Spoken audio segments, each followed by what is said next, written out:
Welcome back. The Be Free movement is one founded by First Lady Monica Gainkos through her One Economy Foundation in 2016. Since its inception, the movement has made incredible strides in providing a platform and a safe space for Namibia's youth to engage in matters pertaining to them. The movement, through its exponential growth, has now grown into what will be a Be Free Youth Campus, which will launch next month. To unpack all the details, we're joined by One Economy CEO, that is Uajorokisa Akwenye. Waya, good evening, and thank you for being here. Good evening. Thank you for having me. Thank you so much. I appreciate any moment, any opportunity to share about the work we do. So thank you. This is quite something that's happening with this campus. But before we get to that, I want to start with just a brief summarized look at the last few years and the incredible growth journey of the Be Free movement. Yes. So it really has been an incredible journey, and the more I talk about where we come from and where we are now, the more we realize, wow, we did that. So it started in 2016, as you shared, and the idea was, how do we engage young people? How do we get young people to think about their choices, think about their behaviors, think about the situations they find themselves in, and actually get the message across? Because often the conversations you have to have with young people are either myths or covered in taboo, and it's conversations we avoid typically, and that is where our founder and chairperson, Her Excellency Mrs. Monica Gainkos, came up with the idea of, let's go to where they are. And that was how Be Free started. We're going to go talk to them. We're going to ask them, what are your challenges, and how would you like those challenges to be addressed? So it was a co-creation, a collaboration with young people. And we went, our first Be Free dialogue was held at Club London. Which was unorthodox. We received a lot of resistance, especially from a security perspective. Your image, what are people going to say? But the argument was, that is where they are. This is the places they often find themselves in. It's the context in which they have to make decisions, right? So we held a matinee. We also wanted to prove you can have fun without alcohol and any harmful substances or overdoing it. So we did it in a matinee. We had brought the entertainment, kapana and fake cook, all the good things that young people love, but we also brought the conversation. We brought the experts, we brought topics, we brought young people to share their personal journeys, people who perhaps were involved in motor vehicle accidents because there was a drunk driver leaving the club, etc. So we had those conversations, and it was a great success. So we took Be Free to the country. We rolled it out in all 14 regions, and we realized that the conversation has to be different in every region.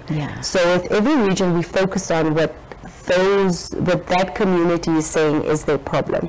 So in the Ronga region, substance abuse came out quite strongly, and so it changed. In the northern parts, it was more about teenage pregnancies, unintended teenage pregnancies. And as a result, we were able to take Be Free to all 14 regions. And it grew so much that we took Be Free internationally. And we had an international audience request for Be Free. So we took Be Free to New York and Harlem. We took Be Free to Geneva. We took Be Free to regionally as well, Botswana, Zimbabwe.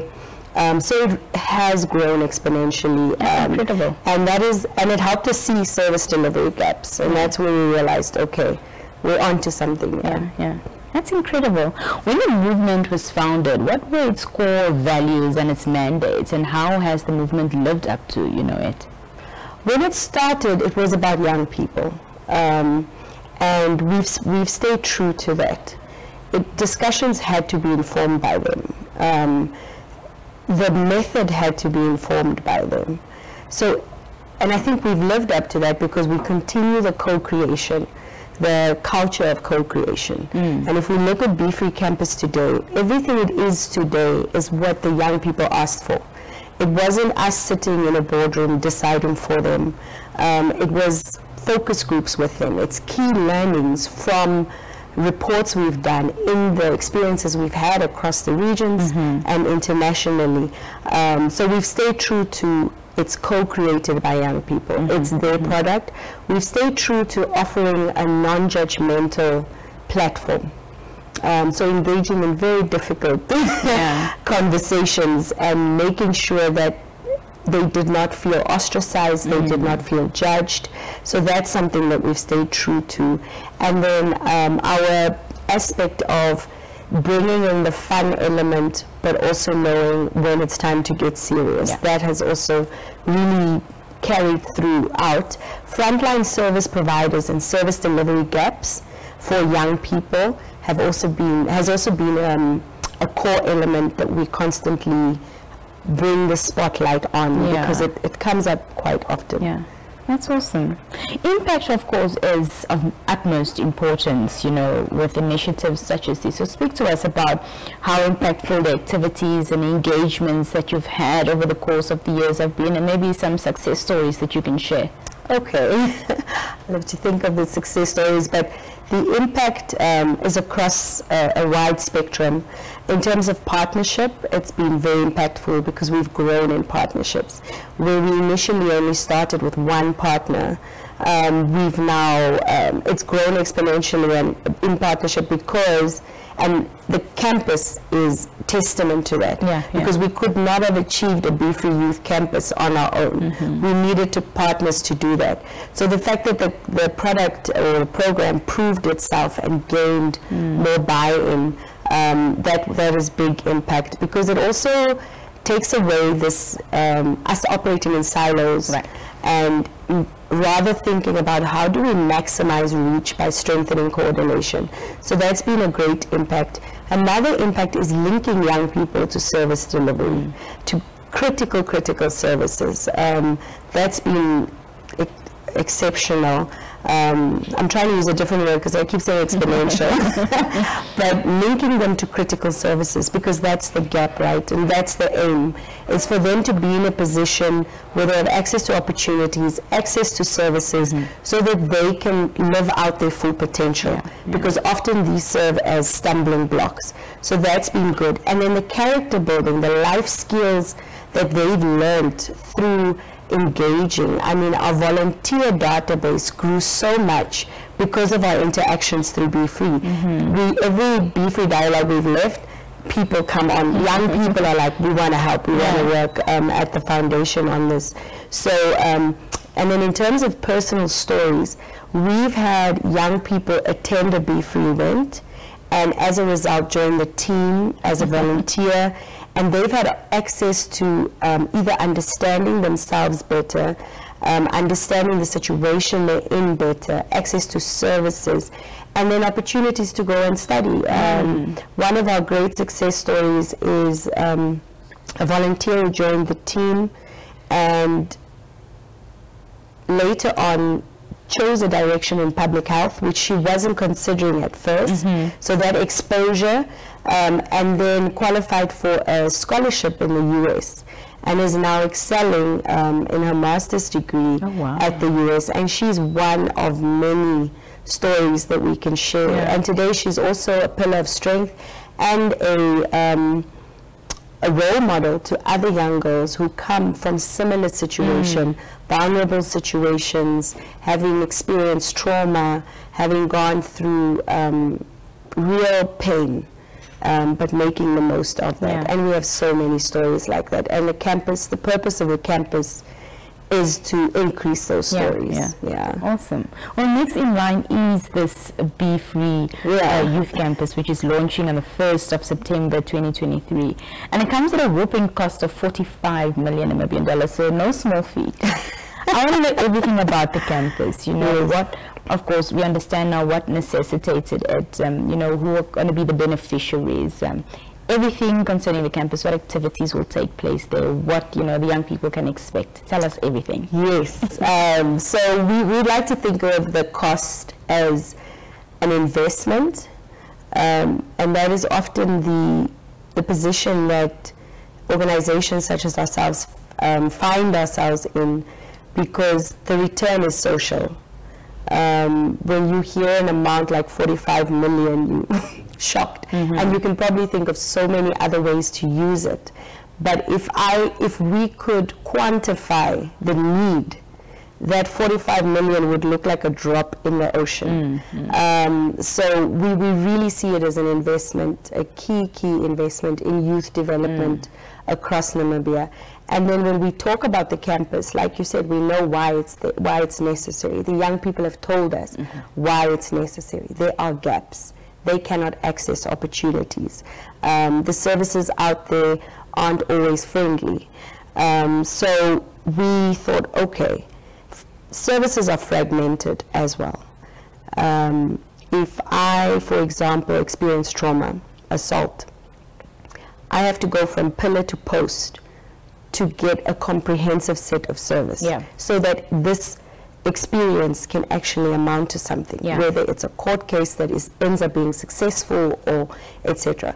But having to go from pillar to post requires resources. If I come from disenfranchised community, peri-urban, rural, I don't have access to those resources. So I have to take multiple taxis. I don't even have the information to know where's the correct police station. So how do we do better? How do we address this? And for us, it's a one-stop shop, one-stop center. If I enter the Be Free Youth Campus, I have entered all those services at the same time. So we have a Be Free Cares, which is a adolescent youth clinic, an adolescent health clinic. And it's really what anchors the campus, because what we want is for young people to start taking their health seriously, right? And that is the anchor. But then what other services, true to Be Free, do we offer? So we attract them to the clinic, right? So we have the clinic. The clinic, like all the other services, are integrated.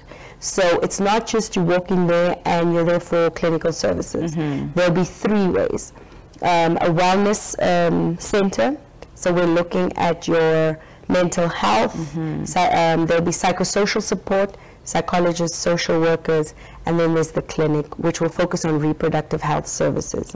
So young boys and girls, and accessing things around HPV, anything around their reproductive health, because it's the topic that's often overlooked. And it's not the typical clinic. So it's not as sterile. It's going to be youthful and vibrant in its approach, with frontline service providers, which are your police officers, doctors, nurses, psychologists, social workers who are trained on trauma. So if you walk in there, they know how sensitive to treat you. And if you walk into the center, no one knows why you're there, because you could be going to one of the other services.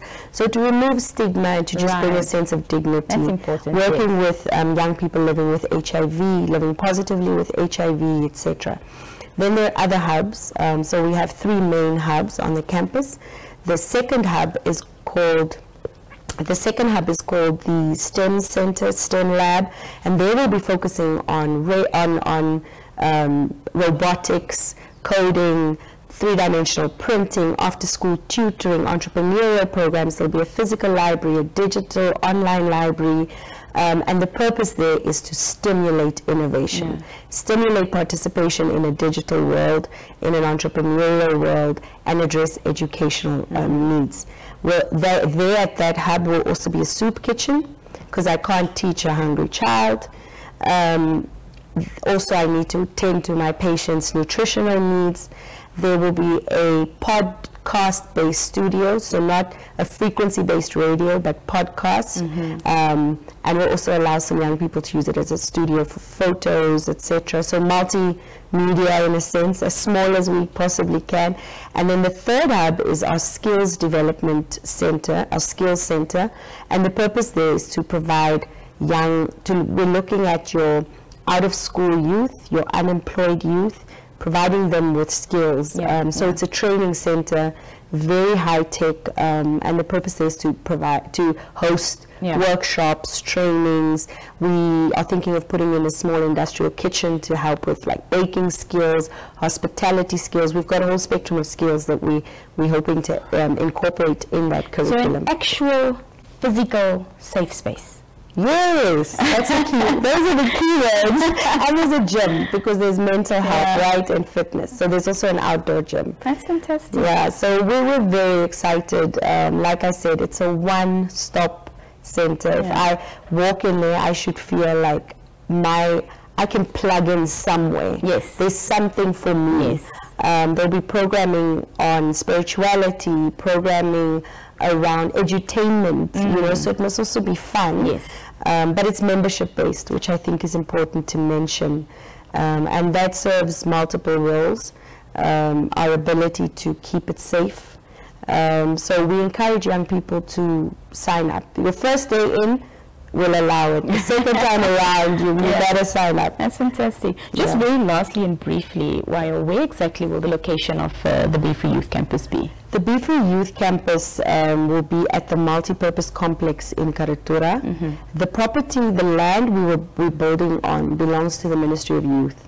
So there are already other key services on that property. Right. And the reason is that they are our biggest partner. And actually this building is theirs. Yeah. So on the day we launch, on the 1st of September, we will practically give the building back to the rightful owners, and we will simply serve as implementation partners that have tenureship on it and roll out programming. But they serve as our biggest partner at the moment. We could not have done it without them. Yeah. Well, obviously still a few weeks until the 1st of September. I'm sure you guys are busy and buzzing in preparation for this awesome launch. So all the best, and thank you for taking time out this evening to be with us. Thank you very much. Thank you.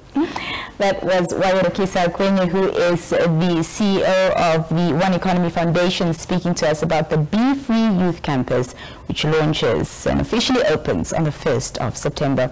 We'll be right back shortly. Stay with us.